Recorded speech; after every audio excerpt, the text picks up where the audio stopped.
Hello and welcome to London's Heathrow Airport. I'm John Sopel and this is a BBC News 24 special on BBC Two and BBC World. In around 20 minutes' time we'll witness the end of an era, the end of supersonic commercial flight, as the final Concorde flight, BA002 from New York, touches down on the north runway here at Heathrow. Ahead of that, in a carefully choreographed sequence, two other special Concorde flights will also land. One is on its way from Edinburgh. The other has completed a supersonic flight over the Bay of Biscay. Well, it may not have been the most comfortable way to fly. It's noisy and rather cramped, and certainly it wasn't the cheapest way to get from A to B. But was there ever a more beautiful, stylish, head-turning, breathtaking aircraft? Somehow it still stands for cutting-edge modernity, even though the design is over 40 years old. Well, for the next hour, we'll follow the path of these Concordes as they reach their final resting place just behind me. And you can see Alpha Charlie there behind me. That came in from Wales last night and is now parked on the apron. We've also been given exclusive access to the control room as air traffic control guide the flights in. We're among the crowds who've gathered in a specially built grandstand here at Heathrow Airport. And for those who work in the maintenance area, this will be a bittersweet day. We'll be talking to those who've nurtured Concorde for so many years.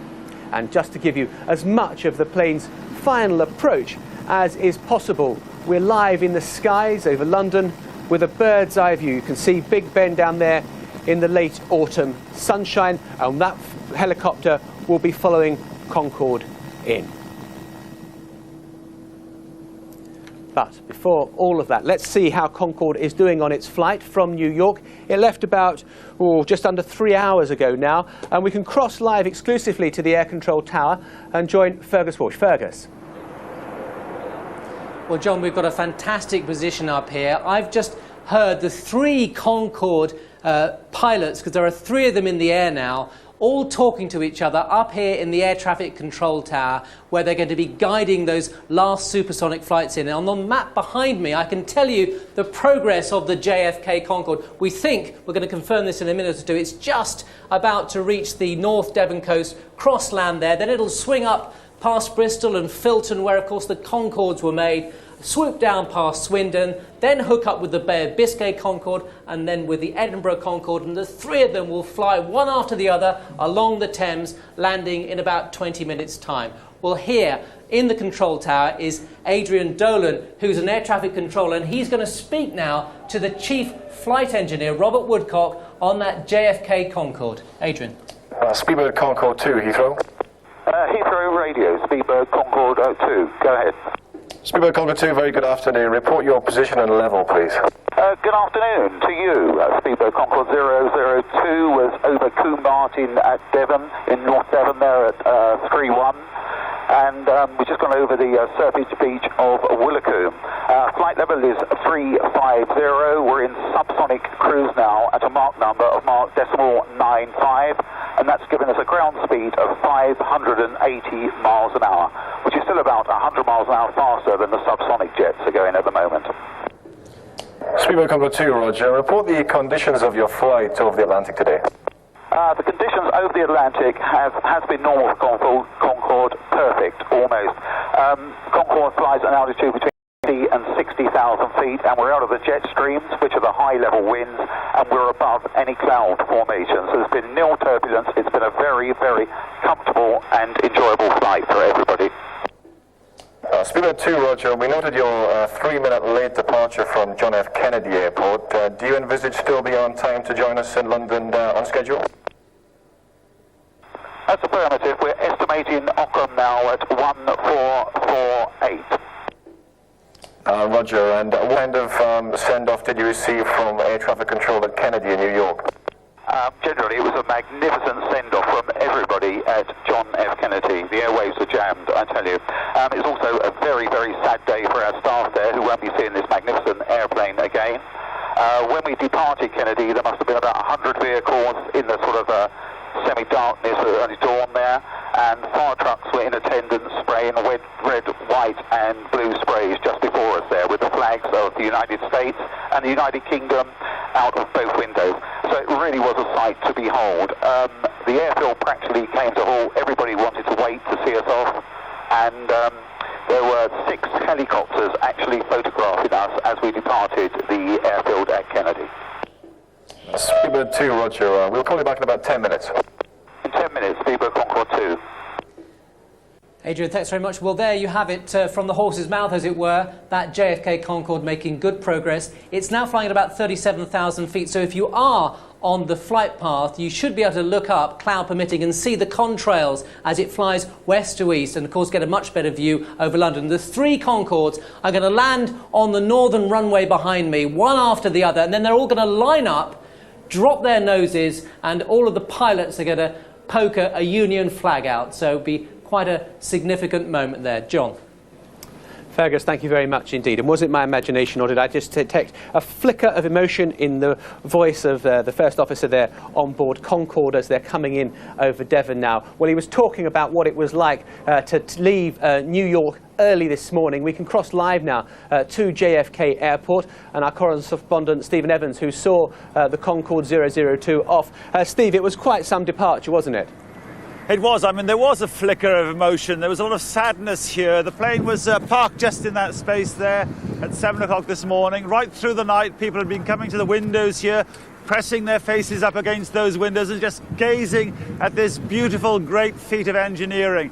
Then just after 7 o'clock this morning, people were coming underneath. Stewardesses with those turned up boater hats were standing underneath it and being photographed. Then we had the final event. The plane was pushed back by the truck. It moved back out into the runway. The captain put out the Union flag and the Stars and Stripes out of the cockpit window. It stood there gracefully, elegantly. 2 fire trucks put an arch of red, white and blue water for the plane to go through, and it went through with the utmost grace towards the runway. It paused on the end of the runway, as one imagines it should do with its grandeur. Then it built up speed, 250 miles an hour, and simply soared into this absolutely pristine blue sky. Towards Manhattan, it banked away and then out over to the great blue yonder of the Atlantic, and this absolutely fabulous sky, this morning sky in Manhattan. And Steve, do we know who's on board? We know some of the celebrities. Sir David Frost, who seems to be one of their best customers. Jeremy Clarkson, an absolute clutch of supermodels. We know what they ate. They had lobster fish cakes. They had a selection of champagnes, not just one champagne. And I suppose perhaps the biggest celebrity of all, Joan Collins was there. So it was a pretty good clutch of celebrities. I suppose it wasn't like the great days when Paul McCartney was known to actually lead the people in the cabin in singing Beatles songs, or Rupert Murdoch or whatever, but not bad going, you know. OK, Steve Evans, thank you very much there in New York as Concorde left this morning with the fire trucks seeing her off, and it really was a spectacular sight. Well, here at Heathrow Airport, crowds have been gathering throughout the day to get their own view of Concorde as it comes into land, and they've even built special grandstands here at Heathrow Airport so that people can get a good view of the planes as they come in. Catherine Marsden is with some of those people. Catherine.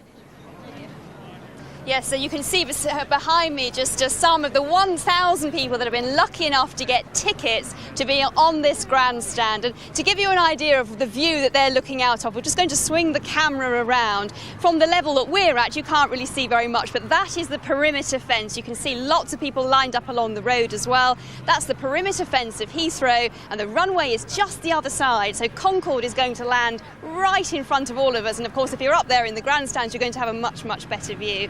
Everybody here is a Concorde enthusiast. We've got 2 of them with us here this afternoon, Melanie Rolfe and Jordan Williams. Thank you both for joining us. Melanie, you've got your own Concorde story to tell. Let's hear it. I flew on Concorde in 1994. Complete surprise from my husband. I just thought I was going to go and touch it at an air show in Fairfield, and then he handed me a ticket, said, "You're going on it," and he just says, the expression on my face, he'll never forget it. So, and it was great fun. You're really only one of a very small number of people around the world lucky enough to have been on Concorde. What's it like being on board? You just get shivers. I'm telling you because I'm doing it now. Just exceptional feelings. You know, there's nothing else like this aeroplane. Nothing else. And Jordan, you live right under the flight path of Concorde, don't you? So you're very used to seeing it. Yeah, it's quite loud in the mornings, but it's a brilliant sight. So how do you both feel today? You're obviously here for the most important event of all. How do you feel? How do you think you'll feel when Concorde finally comes to land? Very sad. Why do you think you'll feel so sad? Because it's part of Britain's heritage and we can't delete it. What about you, Melanie? Well, I've told my boss I'm coming to the funeral of a dear friend today. He understands what I'm really meaning, but this is something we should be proud of, and it's a shame. Have a lovely afternoon. Thank you both very much for talking to us. The excitement's been building here this afternoon. Of course, they've got less than 15 minutes now to wait. Catherine, thanks very much indeed. It's been a very odd kind of day today because there has been the most tremendous excitement among everyone that you speak to, but it's also tinged with extreme sadness. And I suspect that nowhere will that sadness be more acute than, well, in the hall behind me here, the engineering base where the Concorde has been loved and nurtured and cared for and kept in the air. Let's cross now to Philippa Thomas. Philippa. Thanks very much, and you're right, John. It's really awash with nostalgia down here. Everybody thinking that Concorde was dreamt up in the era of Harold Wilson and the Beatles. We talked about the white heat of technology, putting man on the moon and flying at the very edge of space in this beautiful machine. Let's think about the future now. I'm joined by our transport correspondent. And Simon, is this it? Is it all really over now? It's all over for Concorde as far as carrying passengers is concerned. I really don't think there's any chance now of any further passengers ever getting on Concorde again. The big question, though, is this really the end for Concorde flying at all? After this afternoon, they've got 7 Concordes that British Airways have got to get rid of. It's thought that they're all going to go to museums, but there is still an open question, and British Airways will only answer this next week, as to whether one, in fact, might well be kept for special occasions, Queen's birthdays and other such celebrations, and that perhaps we might still see a Concorde, albeit without passengers, but potentially still flying. Well, Simon, stay with us, and of course we'll be here when everyone comes off onto the red carpet after that last flight in from New York. Philippa, thank you. So what exactly is it like to travel at Mach 2? We set Dermot Murnaghan the arduous task, and believe me, it was really tough to find volunteers, of finding out what makes flying on Concorde such a unique experience. He found it started long before you board the plane. I'd like to check in for New York, please.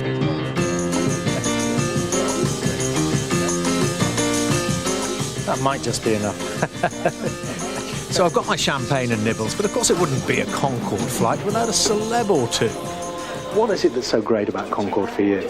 Well, the greatest thing for me is to be able to get from New York to London in a little over 3 hours.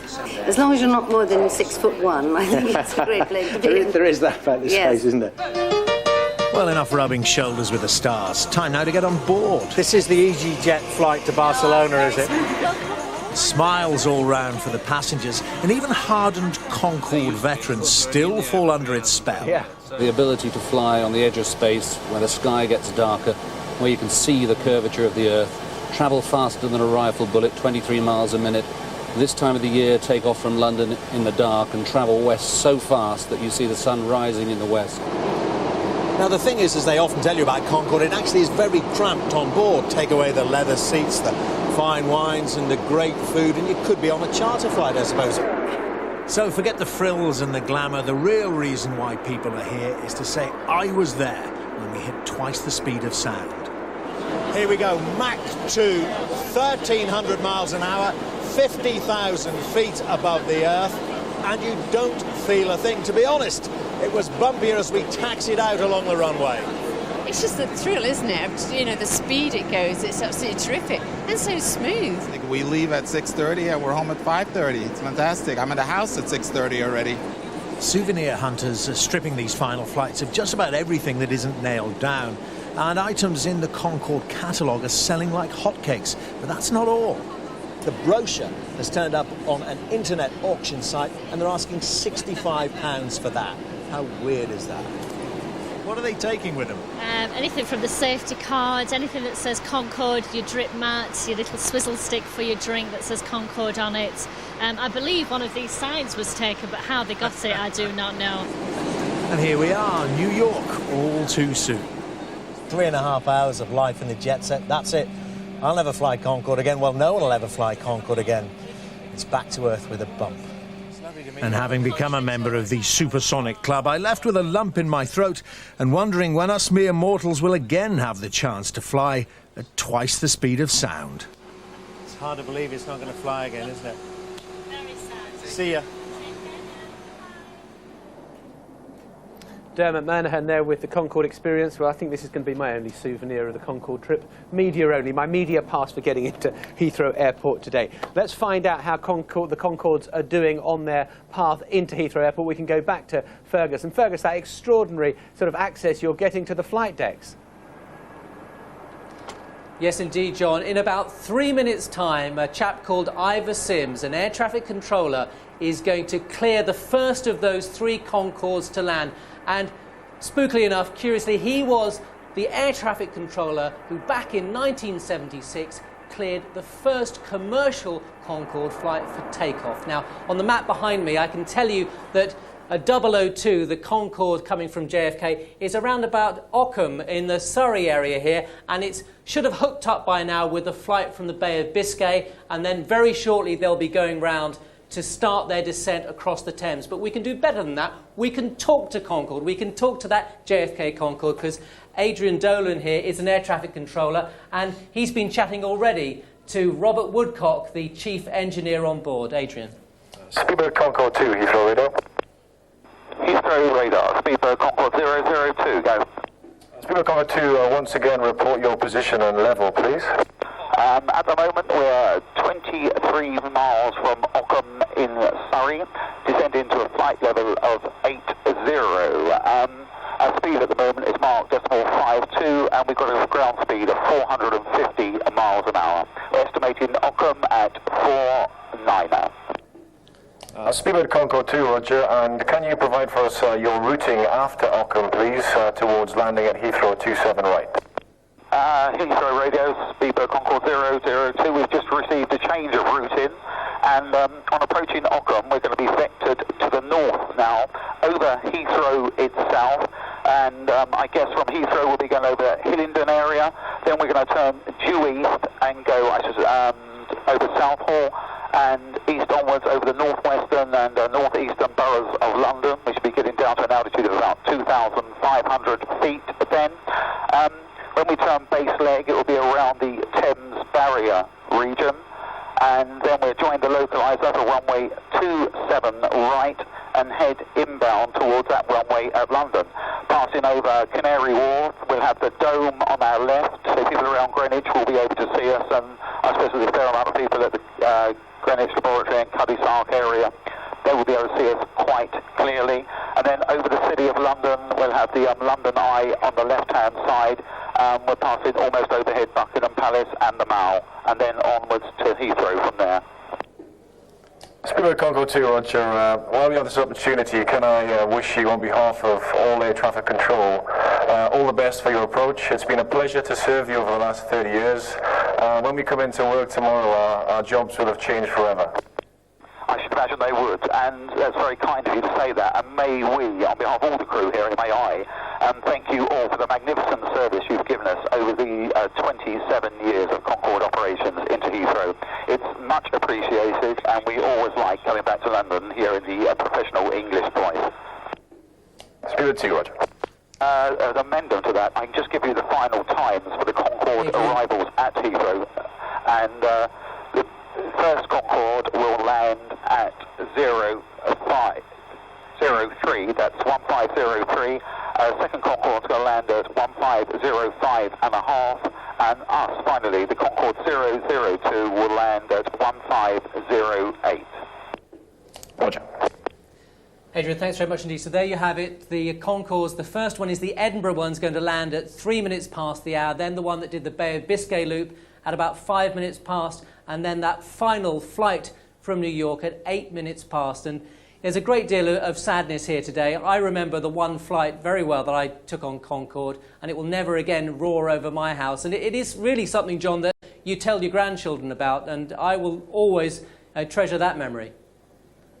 Okay, Fergus, thank you very much indeed, and absolutely fantastic to get that access to the flight decks and hear how the crews are doing on their way in. In fact, we can just show you, I think, the pictures over London now. We've got a helicopter up at about 2,500 feet, and that helicopter is waiting to get the first glimpses of Concorde coming in over London, as they were discussing from the flight deck there, the path they'll take over the Millennium Dome down towards the London Eye, and then in towards Heathrow Airport. And I think they've been given permission to come in slightly lower today than normal, because so that as many Londoners as possible get a chance to see the plane coming in.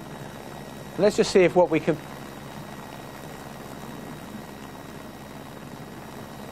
So let's go back to those helicopter shots and see if we can catch a glimpse yet of, I suspect, what will become a dot on the skyline, because obviously air traffic control, whilst happy to let us film these pictures, don't want us to be going too close to the path of the incoming plane there. But as I was saying, our helicopter, I think, is roughly at an altitude of 2,500 feet, and I think that's the altitude we expect the Concorde to make its final approach, which I think is slightly lower than it normally would do. But as this is such a special day, I think it was agreed that the plane could come in slightly lower on its final approach into London. And you can see it's there we are. And there you can see it just in the centre of your screen.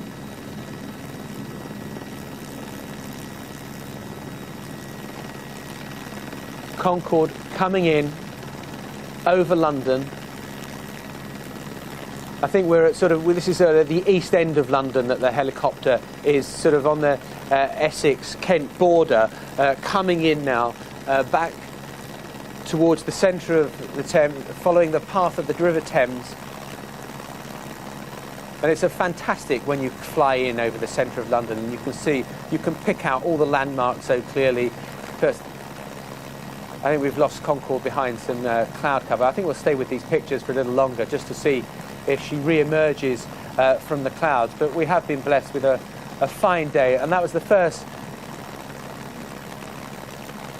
And we'll be coming back to those live shots, and there you can see London spread out before you.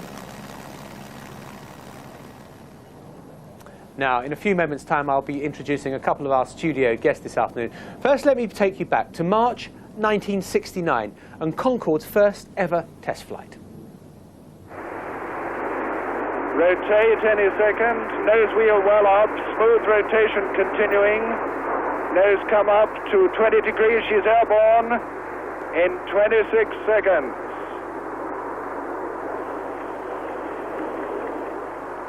She flies, Concorde flies at last, climbing into a sunlit sky, pursued by... Now, I don't know whether you recognise the voice of the person doing the commentary there, but it was of Raymond Baxter, of course, the voice of Tomorrow's World, and I'm delighted to say that he is one of our studio guests today, along with John Hutchinson, a former Concorde pilot. Raymond Baxter, first of all, coming to you.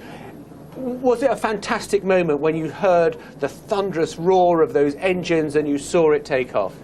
Oh yes, unforgettable experience. I'd been a passionate advocate for Concorde ever since the project was first launched, and here was the realization of a dream. Any maiden flight is exciting, but the maiden flight in France and then at Filton, one was acutely aware of the historic significance of what we were watching in the conclusion of the long period of development flying before the first passenger was carried.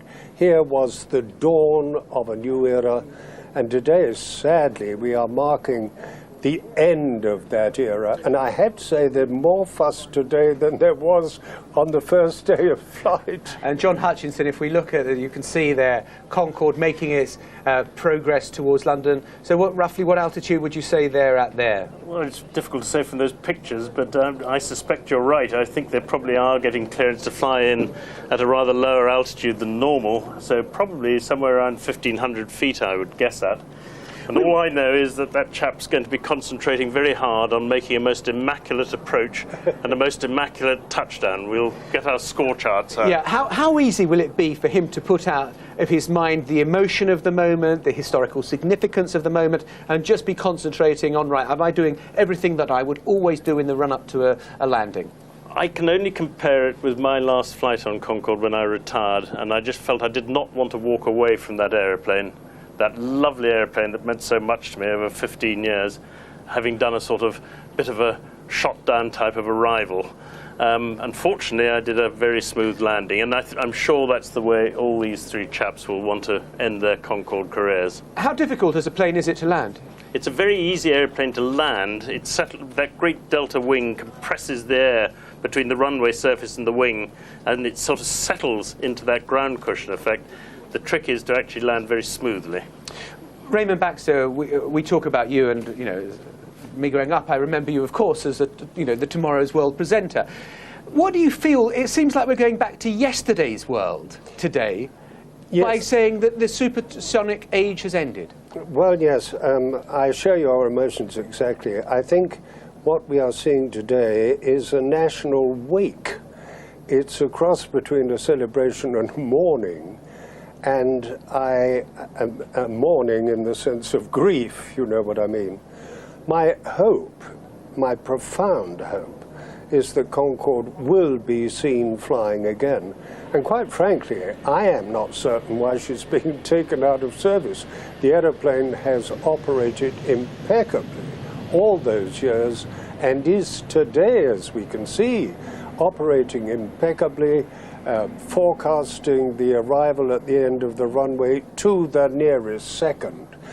And I remember so clearly when it started, and there was a certain amount of suspense, even though André Turcard, the French test pilot, and Brian Trubshaw had done it on the simulator, they could never be sure how it would actually handle. And we're just getting these wonderful pictures there from the helicopter. And I think another Concorde was coming the other way, so I don't know whether they're on some kind of pattern of coming in sort of some kind of formation. But there's the very wide shot that we're showing you of the Concorde. Now we can go in tighter as the plane comes in, and these are these pictures are coming to you live from our helicopter that we've put up over London to get these marvellous images of Concorde against a sort of autumn cloud cover. That has, luckily, it's been cold on the ground today and a little windy, but it has been a very fine day with very good visibility, and that's why we're able to bring you these fabulous images. John Hutchinson, let me bring you in as well there, because I saw you were nodding vigorously to when Raymond Baxter was saying, this is a premature end. I absolutely was nodding vigorously. I agree with that completely. The airplane should not, in my view, be ending its career today. It's got at least 8 or 10 years life left in it, and it just saddens me. I hope maybe a consortium, or Sir Richard Branson, or a consortium involving Sir Richard Branson, maybe we'll get together and enable one to fly on as a heritage airplane. That would be magnificent. Now, the fact that the landing gear is already down, does that suggest that it is very close to landing? That'll mean he's about 5 miles or so out from the runway threshold, roughly speaking. Right. And so then a matter of minutes to go before it's due to touchdown? Yep. Let me just stay with you on the whole question of whether it is viable or non-viable. Isn't the problem that it was technologically spectacular, aesthetically wonderful, but commercially a disaster? Well, people say it was commercially a disaster. I don't think it was. I think British Airways did extremely well with Concorde, bearing in mind that they acquired it from the British taxpayer at a knockdown price, whatever that may be. People have quoted a mythical £1 figure, but on that sort of basis, I believe that British Airways could hardly fail to make money with the airplane. In the years that I was on it, the break-even load factor was around 40%, and we used to get average load factors on the airplane of around 60%. Okay, let's just keep you with these pictures here. And Raymond Baxter, did you actually get to fly? I mean, I know you were in Toulouse for the test flight. Did you fly Concorde? Yes, I did. Thanks to my great friend Brian Trubshaw, the late Brian Trubshaw, and John Cochrane, who was co-pilot. I went on quite a few of the proving flights before passengers came aboard, and we did one of the early proving flights with passengers to Morocco. And everyone who was anyone in aviation was on that flight. But explain to me this, why did no other airline buy Concorde? Why? We've seen the British, oh, look at that shot now. We've got Concordes there sort of stacking up. Oh my goodness, look at that. Oh, gracious. That's the kind of thing we never even saw at Farnborough. Yeah. I flew in Concorde over Farnborough, her one and only appearance there, with John Cochrane, and I'll never forget that. But to see two Concordes over Heathrow, I never, ever imagined I would see that. Did you, John? No. It's a spectacular sight, isn't it? Stream landing, almost. Yes, and so wonderful for the thousands of people who've gone to enormous lengths to see this. I know of a very distinguished elderly lady. I don't know whether we can come to the studio camera here, but you can see it now coming into land behind us. Right behind where we're speaking to you from now. And there we are, Concorde is coming in behind us, the first of the Concordes to land. And you can hear the roar. And you can actually, as I look around, you know, I can see a number of people, and everyone is standing absolutely still. Everyone is just looking to the sky to watch this Concorde come down on the northerly runway. John, what sort of speed is it doing now as it's coming into land? He'll be doing roughly about 157 knots, something like that. And, oh, well, I think we'll say a little gust of wind caught him. Was there a little bounce there, or was that my imagination? No. It was a gust of wind. You're being loyal. You're being loyal to your fellow fraternity of Concorde pilots. Dear. He won't be pleased. He won't be pleased. Remember, this aeroplane lands and takes off a great deal faster than your average jumbo. And the reverse thrust that you must need to get to brake it, is that, do you feel that jolting? There are two things about the deceleration of Concorde on landing. The reverse thrust is extraordinarily effective, and the carbon fibre wheel brakes, which have pioneered the wheel brakes for all the sort of modern Airbuses and so on, and all modern aeroplanes, are incredibly efficient in terms of absorbing energy. You can stop a Concorde. I've stopped one at Cardiff in about 4,000 feet of runway. Yeah, and I mean, I can just see the next one coming in behind us now, which I suspect will be touching down in a couple of minutes' time.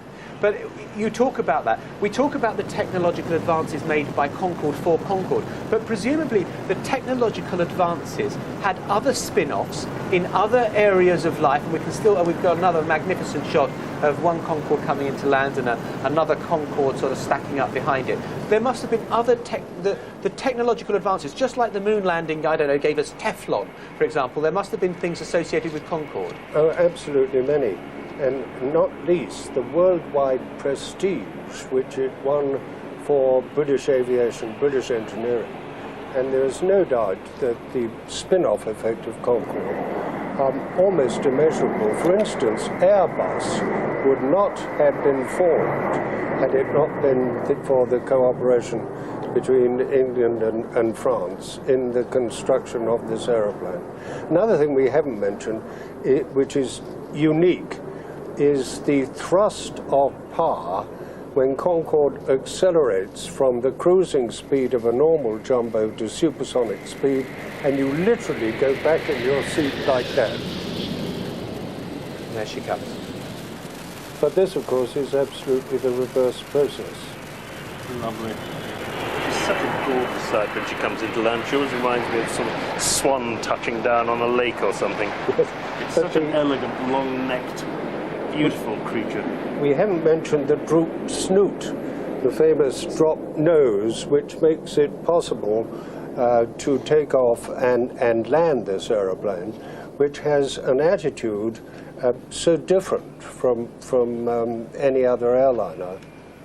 And the droop snoot, incidentally, is just so that the pilots can actually get a decent view of the runway. With the nose up, the poor old pilot coming into land would have his view of the runway totally obscured. So it has to do it. In fact, I mean, I tell you what, I want to pause slightly now, because what we're seeing now is flight 002, and this is going to be the final Concorde that people are going to see coming into land at Heathrow Airport. This is it. This is the end of the era. This is the final one that we're going to see in the skies, and I suspect it's got probably a minute and a half left before it comes onto the runway and then taxis round. I think it will almost do a lap of honour around the airport to come onto the stand. John, just tell me what you're thinking now. I was actually thinking about the staff at Kennedy Airport, the British Airways staff, who will miss it madly. They were fantastic to us. In fact, the whole of the Port of New York Authority and the air traffic controllers at Kennedy Airport were treated Concorde with tremendous help and assistance and cooperation. Tell me this, being a pilot on Concorde, were you treated as somehow something different? A cut above the rest almost. I mean, or that maybe other pilots felt a little chippiness, because to fly that beautiful thing. It wasn't us that were a cut above the rest, it was that aeroplane that was a cut above the rest. All we were the privileged pilots and flight engineers who were allowed to operate that aeroplane for all those years. And did you feel that? Look, here it comes now. I certainly did feel that. And down she comes. Settling down. Lovely. Puff of smoke from the Perfect. wheels. And then once that nose wheel touches down, that's when we bring into the reverse thrust and the carbon fibre brakes swing into action.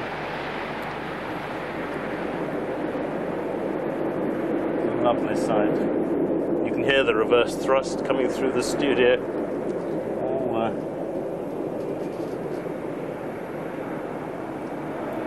So what is it? Sadness? A feeling of pride? Sadness? What is the mixture of emotions, John Hutchinson? Sadness for me, predominantly. But pride that the aeroplane has achieved so much in its commercial life, and it's demonstrated that supersonic flight is doable and that there are huge benefits to supersonic flight, and I'm sure there will be a successor to Concorde at some stage. I had the misfortune of being the BBC's Paris correspondent when Concorde crashed, and I went out to Gonesse that evening. And there was a feeling then that would Concorde ever fly again? Did you think it was right to make all the investment in the aircraft to bring it back for what has been a relatively short period of time? I'll tell you what I do think, very strongly indeed. I don't believe that British Airways should ever have grounded their Concordes. And you can see, I think we can see the Union flag poking out of the window there. Yes. As possibly the most famous nose in the world. And just look at the people behind, the ground crew. They've probably all got other things they're meant to be getting on with. But the whole airport, I suspect, at Heathrow has come to a halt for these three Concordes. Just to go back very briefly to what you were saying, if you cast your mind back, you'll remember that after that dreadful event at Paris, British Airways carried on operating their Concordes for about 3 weeks with a whole lot of very tight checks and procedures agreed with the Civil Aviation Authority. And it was eventually, I'm afraid, pressure mainly from France that it ended up with the grounding of the airplane, which I believe was completely unjustified and slurred the reputation of a magnificent airplane. Now, how much do you think that you've touched on something, and this is a day of kind of, let's talk about the reality of today as well. There has been something of a battle, hasn't there, between the French and the British over whether to keep Concorde going? Yes, I think that's fair to say that, and I think part of it stems from the fact that there's much more in the way of business links between London and New York than there are between Paris and New York. So British Airways had a sort of commercial advantage over the French in that sense. Also, because London was crucially that much closer to New York, it wasn't such a tight operation from an operational point of view for British Airways as it was for Air France. So Air France did have problems that British Airways did not have. So basically British Airways were able to operate profitably in a way that Air France perhaps couldn't. OK. Look, let's go outside the studio, because there have been huge crowds that have been gathering to watch Concorde's return. And Catherine Marsden is with those crowds of people who've been in the grandstands, probably shivering cold, but hugely excited and maybe sad by what they've seen. Catherine. Yes, it's been a long wait and it is bitterly cold today, but I think everybody here thought it was well worth it. Extraordinary scenes amongst the crowds here as the 3 Concordes landed. We, of course, got an absolutely fantastic ringside view. Everybody was up on their feet, cheering and clapping, thoroughly enjoying the moment. 2 of those that have been in the crowd today and have very special reasons for feeling very sentimental are 2 ladies, Jean Mason and Andrea Pendleton. You were both Concorde air stewardesses, weren't you? How do you both feel today? Let's start with you, Jean. How do you feel seeing? I feel very excited and very sad, but it was very emotional, but it was lovely. We're terribly lucky, and I feel terribly privileged of having actually worked on the aeroplane. Did you shed a tear watching them come in? That was a bit dramatic, doesn't it? Yes, just a bit of a lump in my throat, yes, I must admit, yes. You were both air stewardesses, weren't you? We were. We joined in 1977 and left in 82. And so we flew a lot together, and we have such good memories. The roar of the crowd here, the enthusiasm of people has been absolutely brilliant. What's it like working on board Concorde? Very hectic, but lovely memories. Lots of people who really want to be on it, mostly. Lots of commuters wanting to save time, but just the excitement of being something special. Jean, what are your fondest memories of working on board such a very special aircraft? Oh gosh, you've caught me out there. I really couldn't. I mean, my one memory, and I wouldn't say fondest memory, but I was talking about it today, was I was on a Concorde from New York. Perhaps I shouldn't say this now, but we had a bomb scare from New York. I'm being told to try and not let on to the passengers why the aircraft was sort of up to the sky, but it all turned out all right in the end. It was fine. But there's just too many areas. So exciting. Were you expecting a fly past? I think a lot of people here are a bit disappointed. Certainly, because when Captain Mike Bannister was a very junior pilot when we were flying, and it's nice to see him being interviewed, but we thought he might pull out something special for the last flight. But nevertheless, it's been absolutely marvellous. I wouldn't have missed it for anything. I'm so glad. Just describe to me your feelings as you watch those final 3 planes. Something in the stomach, the butterflies and everything, but it was just great to be here, really. It's such the most beautiful aeroplane, and wherever we've been with it, everybody just looks at it and so enthusiastic about it. Andrea, why do you think, having met so many passengers on board Concorde as you've flown with it all these years, why do you think people are so fond of it? Well, it's beautiful anyway. It's something to be very proud of, that we've achieved that, and nobody's done anything better since, and just part of history. Part of history? Doesn't that sound terrible to say that? Do you both feel part of history now when you realise it? I think we do. We're known as the Golden Oldies. And we're having a big reunion tonight with about 100 of our friends. Some of them we haven't seen for 20 years and plus. So an emotional occasion all round. Well, ladies, thank you very much indeed for joining us. And those are views of everybody here. Everyone's been so excited. The flashbulbs have been going and people have been thrilled to bits. And as I say, we've had a fantastic view right at the edge of the perimeter fence to see those final 3 Concordes landing right in front of us. Catherine, thank you very much indeed. There's quite a long taxi back now to the stand here beneath me. Well, while Concorde does, I don't know, a sort of metaphorical lap of honour around Heathrow, here's David Shookman to look back at the plane's past. Rotate any second, nose wheel well up, smooth rotation continuing. 1969 and the moment of truth. Will the futuristic technology actually work? Will the Anglo-French partnership hold together? Will this beautiful vision make business sense? She flies. Concorde flies at last. From the very beginning, Concorde was something of a gamble. The science brand new, the engineering highly complicated, and the design way ahead of its time. Special computers will be installed, and as soon as Concorde goes supersonic, they'll start... Concorde was also hugely expensive. In today's money, £11 billion. At one stage, the government, under Harold Wilson, tried to pull out, but couldn't. We have reached agreement in principle on the Concorde aircraft. So the project carried on. Jobs and pride were now at stake, and the political rhetoric gathered pace. It's the biggest international air project ever undertaken. I mean, after the American space program and the Russian space program, this is probably the biggest of its kind in the world. Concordes were soon dispatched all over the world, a massive sales drive. At one point, 70 of the planes were on order. But with the supersonic speed came the sonic boom, and country after country said no to allowing it in. To some, Concorde was nothing to be proud of, excessively noisy, and never likely to make any money. And with scenes like this, order book dwindled to zero. Soon you'll be able to travel a mile every 3 seconds. Eventually, British Airways and Air France were given the planes. The first BA flight to Bahrain, a grand occasion.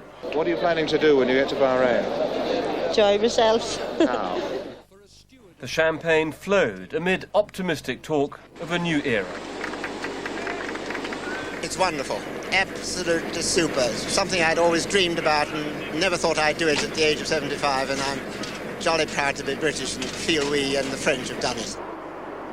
Concorde went on to become a symbol of glamour. In the end, there was only one destination, New York, and over the years it did start to pay. Until this. An Air France Concorde has crashed in Paris, over 100 are dead. Just over 3 years ago, disaster in Paris, a fire on takeoff. This Concorde on charter carrying German tourists. Nobody survived the crash.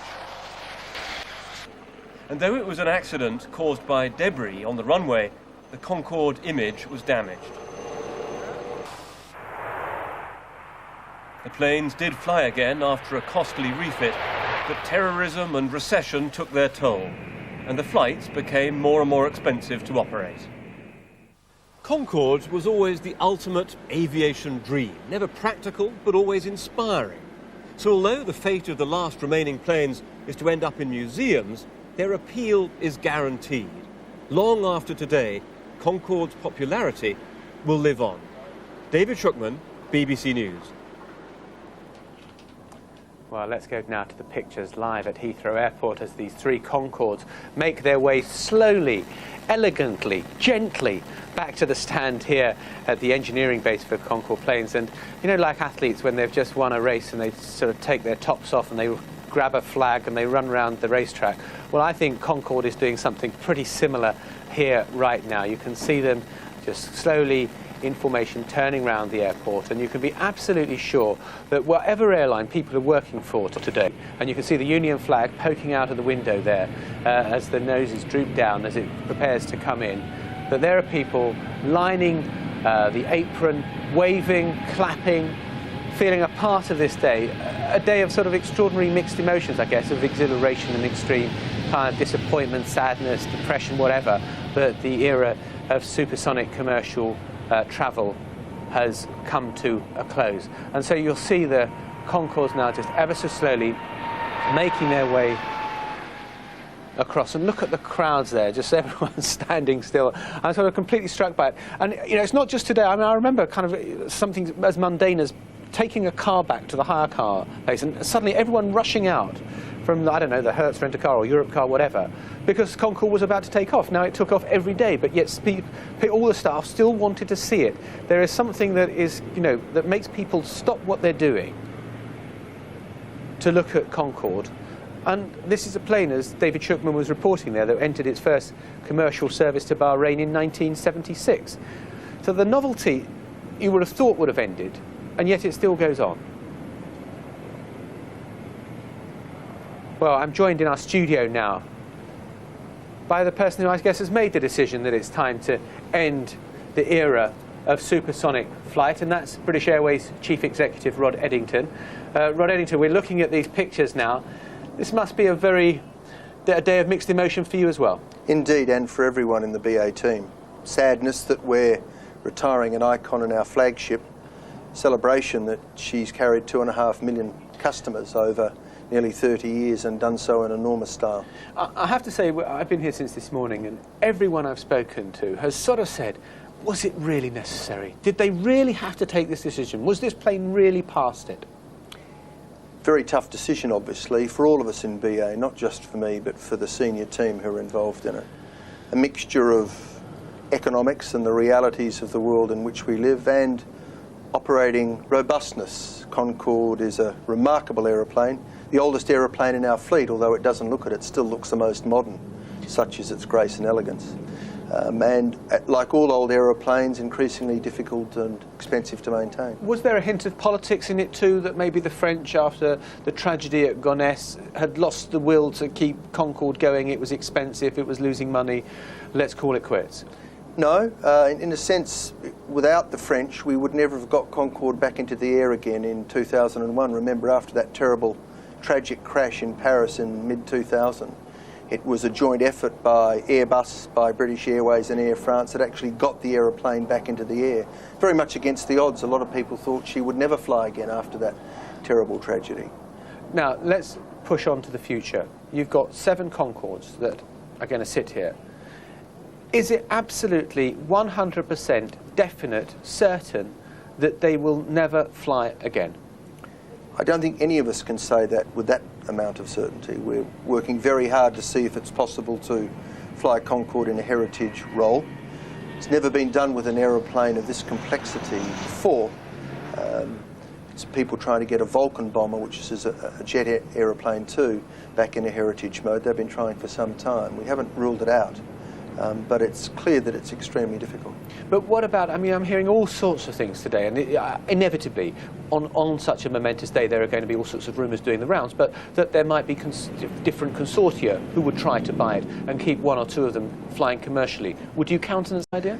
Well, it's clear that the aeroplane's not going to fly commercially again. It's clear to all of us. Airbus have made it very clear. We're clear that Concorde's sadly come to the end of what is a remarkable innings. But Airbus have made it very clear too, as the descendant manufacturers, that Concorde's type certificate was withdrawn at the end of this month and it will no longer fly in a commercial sense. I think there is a chance it can fly in a heritage sense. It's an unlikely outcome, but it's something I think we'd all like to see. The real question is it possible? And where will these Concordes be dispersed to now? Okay. Well, it's the first and most important thing is that we get good geographic coverage here in the UK, and the majority of them will obviously stay in the UK. We want to be sure that wherever you live within the United Kingdom, you've got a chance to go and see one.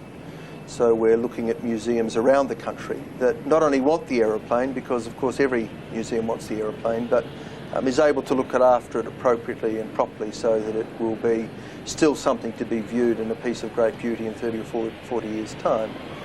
But she is also... But absolutely, certainly, it's not going to fly there. You're not going to be taking fee-paying passengers again in any capacity. That's clear. That's absolutely clear. So it's a question of whether there's a minor heritage role for it to do air shows or, fly past at big national occasions. Precisely. And the question of which museums it goes to is also important. I mean, it is a global superstar. And you can say that of very few things. Usually it's people we think of in that context. But Concorde's a global superstar. And well, let's look at this. What's happening here?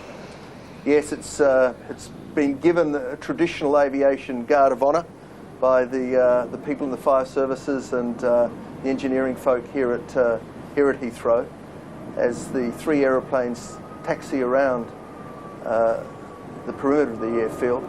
We're hoping that they'll be able to stop in front of our operational centre, the Compass Centre, and salute the many men and women who've operated Concorde as cockpit crew and cabin crew before they finally come back to the hangar, where the aeroplanes can salute the engineering teams who've worked so hard to keep this aeroplane aloft.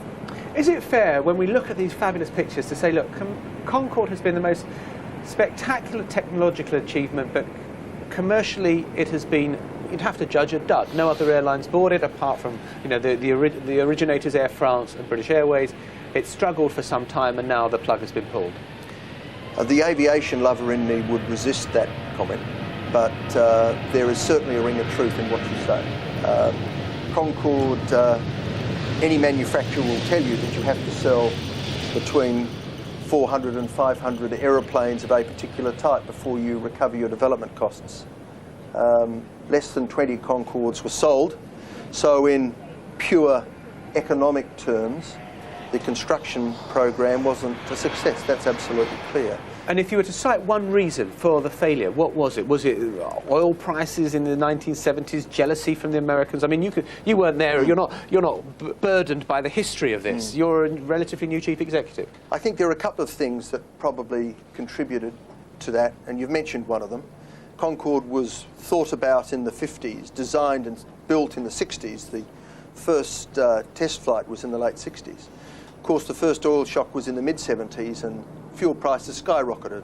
Supersonic travel's a very thirsty piece of work, and therefore clearly the cost of fuel meant that Concorde's costs soared. The other thing I think was that when it was conceived, environmental issues didn't drive much of what happened in aviation. The sonic boom was never thought to be the sort of problem that it was clearly going to be when Concorde actually first entered commercial service in the mid-70s. So I think it was those two things more than anything that meant that about 20 were made, only a dozen or so sold, and we were well short of the 500. Okay, Rod Eddington, Chief Executive of British Airways, thank you very much indeed for joining us on this particular day. Well, of course, one of the great advocates of supersonic travel was the Duke of Edinburgh. Now, he's been speaking to our court correspondent, Nicholas Witchell. Do you recall your first encounter with Concorde?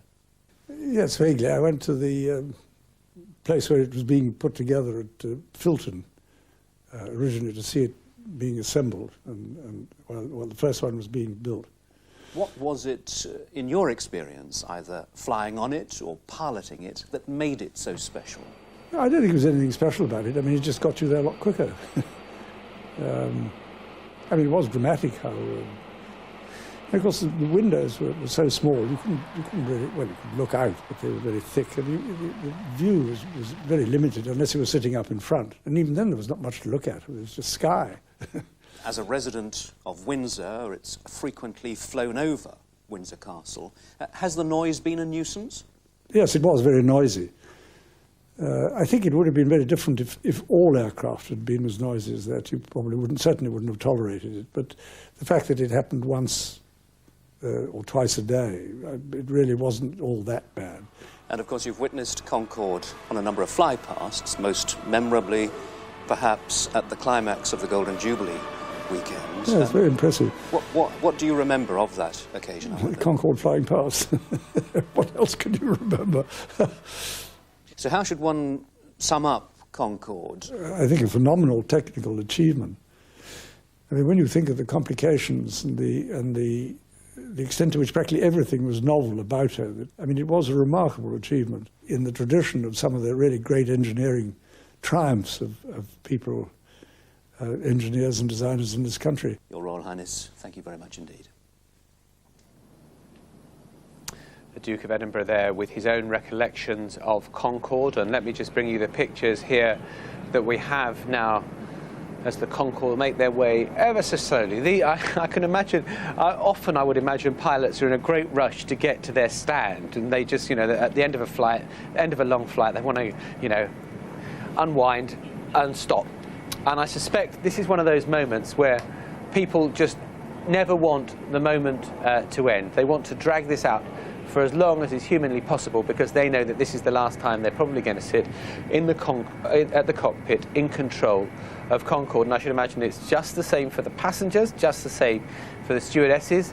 There'll be no rush to leave the aircraft. That moment when you hear the engine shut down and you can take your seatbelts off and everyone goes rushing for their bags in the overhead compartment, I don't think anyone will be rushing today. I think they'll be taking their time and pausing. But these Concordes still have not reached the engineering base where we are now, and we're waiting for them to arrive. Everything is being got ready outside here, but these Concordes are still making their way slowly around the perimeter of the vast complex that is Heathrow Airport. Now, Rod Eddington has gone, but we are rejoined by John Hutchinson, a former Concorde pilot, and by Jamie Bowden too, who is now an airline consultant, but you worked for many years for British Airways in their communications, head of communications, and know Concorde inside out. Jamie, let me come to you first.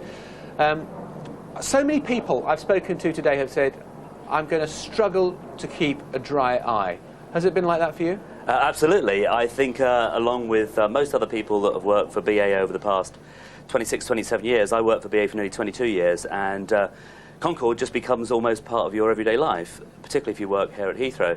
I've spoken to a lot of my colleagues who I've worked with over the years, over the past 2 or 3 days, and they've said that they find it not just a very emotive day, I think, but some of them said it's almost going to be an unbearable day for them. And I think Concorde has just symbolised not just that it's BA's flagship and has been for the last 27 years, but that she is a much, much loved head of the family. Yeah, it's interesting that, because, you know, when you work for a big organisation, whether it's British Airways or even the BBC, dare I say, you know, employees tend to be kind of cynical and they hate the organisation and they moan about this and they moan about that. Are you really telling me that people weren't cynical about Concorde, or was Concorde different? Was there something, a sort of sprinkling of stardust, a bit of magic about it? Yeah, I think that's a fair description. I think that if you look at people who have spent a lot of their working life in BA, Concorde has been such a unique selling point for British Airways, yes, of course, with Air France as well, but BA marketed Concorde very well over those years, and I think, as John said earlier, if you went back to the 80s, you saw that Concorde was really involved in most of BA's major promotions. Right up until 1997, if you remember, BA put on a competition where you could win a seat on Concorde for £10. And that was to celebrate the 10 years since privatisation in 1987. And that brings the whole of the airline together. If there has been one thing that has absolutely brought the whole of the airline and its 50,000 staff together over the past 27 years, it's this thing standing out there, it's Concorde. Yeah, did it make you rethink marketing in a way? That it was somehow, you had to treat Concorde differently from other things, because there were the charter flights, there were the special kind of little tours around the Bay of Biscay flights. It was somehow done differently than you do normal commercial aircraft. Oh, absolutely. I mean, if you look at commercial airlines in the world today, 400 or 500 major airlines spread throughout the world, there were only ever 2 airlines that flew Concorde, so there were only ever going to be 2 airlines that could use Concorde, not just as a flagship, but its chief marketing tool. And one of the things that I think British Airways did well was to use Concorde really for either prestigious promotions or for key anniversaries. So, for example, Concorde, over the past 2 or 3 years, was there for the state opening of Parliament, royal anniversaries. And there we can see just these exclusive helicopter shots that the BBC have got with this the bird in the eye. Look at that fabulous view of the Concordes as they slowly taxi round. John, you know this airport. You've parked the Great White Bird before. Whereabouts are we now in the airport? Can you get a sense of where we are? I haven't got a clue. I've so often wanted to say that when I've been asked a question on television. You know, when I've been asked to speculate about something where you've got no reason for knowing, and I've never dared say I haven't got a clue. But good answer. Yeah. I think, to be honest, they're just the other side. They're the north side of this hangar that we're sort of looking at here. Right. So they're seconds away from us. You're going to promise me that, John? Well, my friend Jamie here and I agree. We're going to share responsibility for this. Yeah, you can see this is the main hangar. You can see on the screen there's the main hangar behind, and the 3 aircraft are coming behind this hangar that's right next to us now. So it's only a few minutes away. See it now, hangar behind. Yeah. And I suppose it must be rather strange for the other pilots who are just operating normally today and have got their flight schedules, and they are kind of knowing, looking out the window, I would imagine, at Concorde as he's making his way round. And, you know, having to concentrate on their own job of taking off and going off to whatever destinations they're off to. And there are probably lots of them sitting there wishing that they'd had the opportunity to fly Concorde, or even fly in Concorde. And now they'll never be able to do that. Yes, I don't know whether I'm allowed to say this, but Rod Eddington just told me a fabulous story, because I'd said to him that I've never flown Concorde. And he said, well, my marriage was nearly on the rocks, so I had to spend £4,000 of my own money to get my wife a ticket so that she could go on one of the last flights. And he thought that his marriage wouldn't survive unless he got his wife onto Concorde. So even the chief executive of British Airways had to pull the stops out at the very last minute to get a flight for Mrs. Eddington. Well, good for him. Yeah, and here we can see that's our lovely shot again from the helicopter. I don't know where the third one's gone. No, I don't know where the third one is. I think the third one's a bit of a way behind. And taxiing at the speed they're taxiing at, you'd have thought the third one would have had plenty of opportunity to catch up. Okay, well, let's get someone else's recollection of Concorde. We can hear from Richard Branson. He's the owner of BA's chief rival, Virgin Atlantic, of course, and he's determined to keep Concorde flying. Somehow, he wants to buy them. He's offered a £1 coin. He told us how seeing Concorde as a young man inspired him to get involved in the airline industry. I think my first memory of Concorde was I was driving down the motorway and she flew across the motorway and I ended up crossing 3 lanes. I was so excited seeing her crossing. Fortunately survived the experience, but she's just absolutely and utterly magnificent, and ever since then, despite her carrying British Airways on its tailplane, I've looked up in awe at it when in the sky. The whole fact that Britain built and conceived this wonderful aeroplane, massive technological achievement, inspired a whole generation, and I was one of those who were inspired by Concorde and ended up running Virgin Atlantic. Well, you know, whether I would have run it if Concorde hadn't existed, I don't know, but it was just a great inspiration. I would love to see Concorde continue to fly, and I think that most people believe that Concorde should continue to fly. It has another 25 years of good flying life left in it. It's the greatest ambassador for Britain that there is. And you know, what absolutely baffles me is that the British government has not got involved to try to keep it flying. I mean, it's, you know, what we're going to be doing is saying farewell to Britain's greatest ambassador, and yet they've taken no interest in it whatsoever. Richard Branson there, and we're back in the studio. We're waiting for the Concordes to come round. Those 2 Concordes that we've been showing you a little earlier that are sort of right behind each other, one of those is the Biscay flight, the other is the Edinburgh flight, and they are doing a lap of honour. They're doing a tour of the airport, getting to all those far-flung corners that perhaps they don't often get to see, to wave their goodbyes to Heathrow. And the New York flight, I'm told, is being towed now round to where we are, and we should be seeing that very slowly, very shortly. We'll get the New York flight in first, and that is being towed round. And as soon as that Hove's interview, we'll bring you the pictures of that. And that is why there's a slight delay. And so these 2 are going on.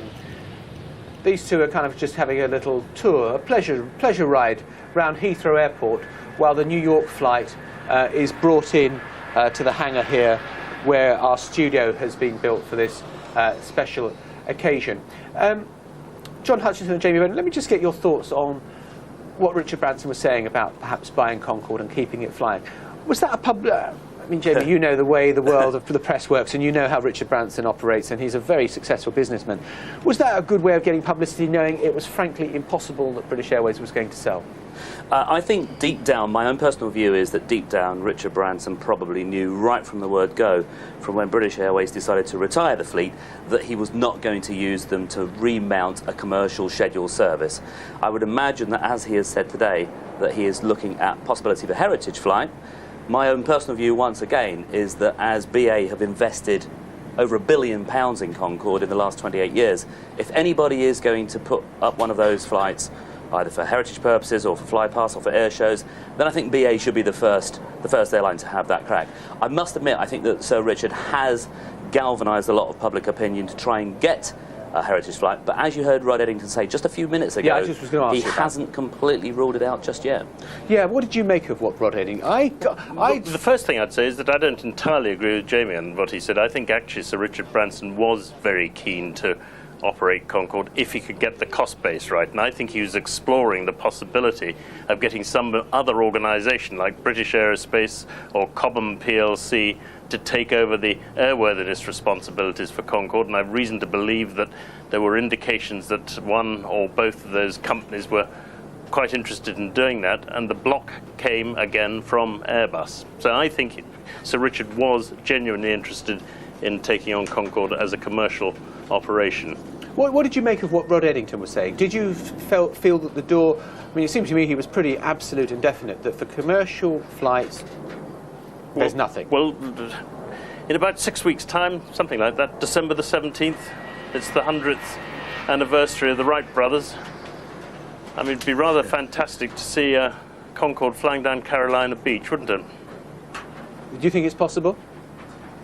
Well, he certainly didn't rule it out. He didn't rule out the fact that he was never going to fly again, did he? No, he certainly didn't.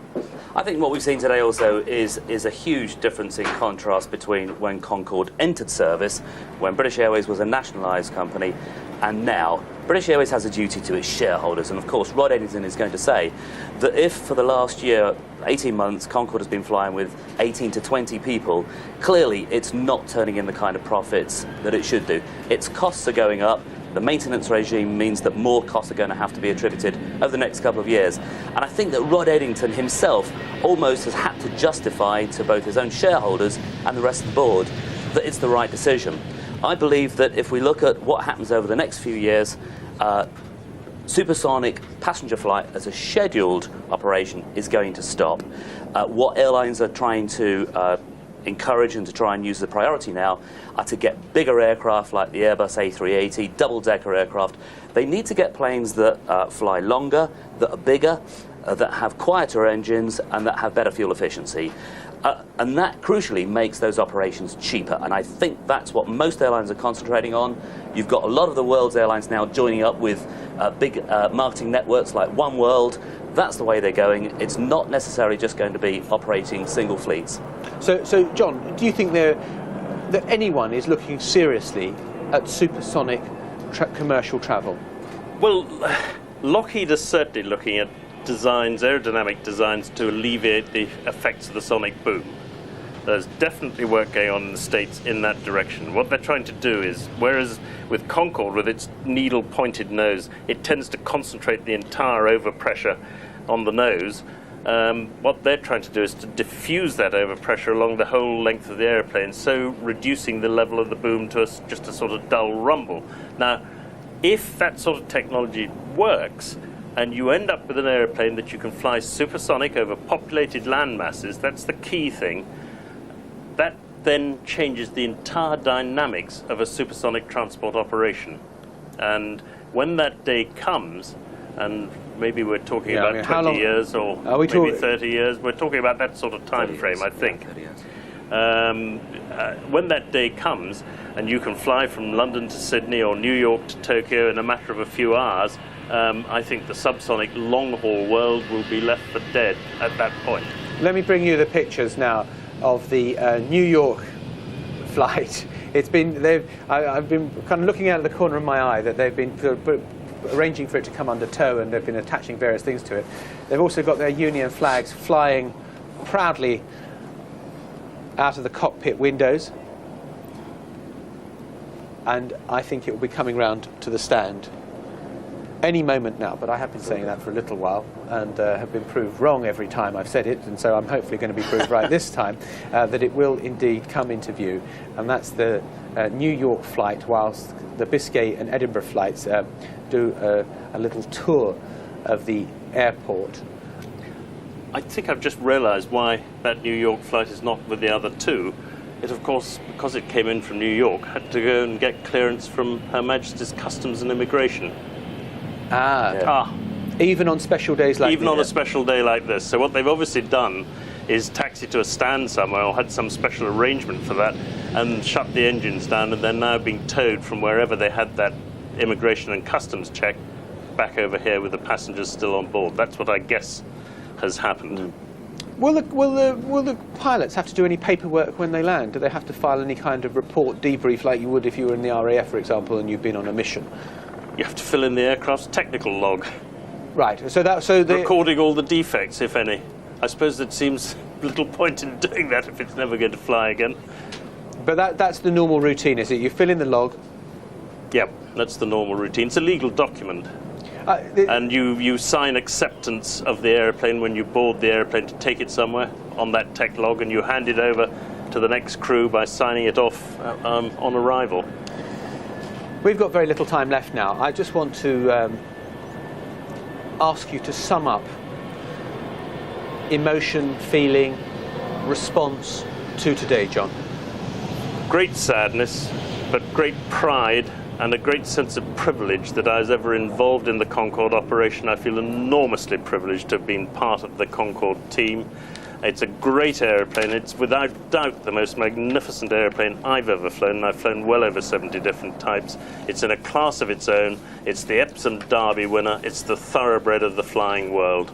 Okay, well, ever since the invention of the wheel, man has striven to travel faster. But today may well be historic as the day we turned the technological clock back. The era of supersonic passenger air travel has come to a close. If you want to travel at twice the speed of sound, well, you'll either have to become a fighter pilot or wait a very long time before we see the like of Concorde again. Goodbye.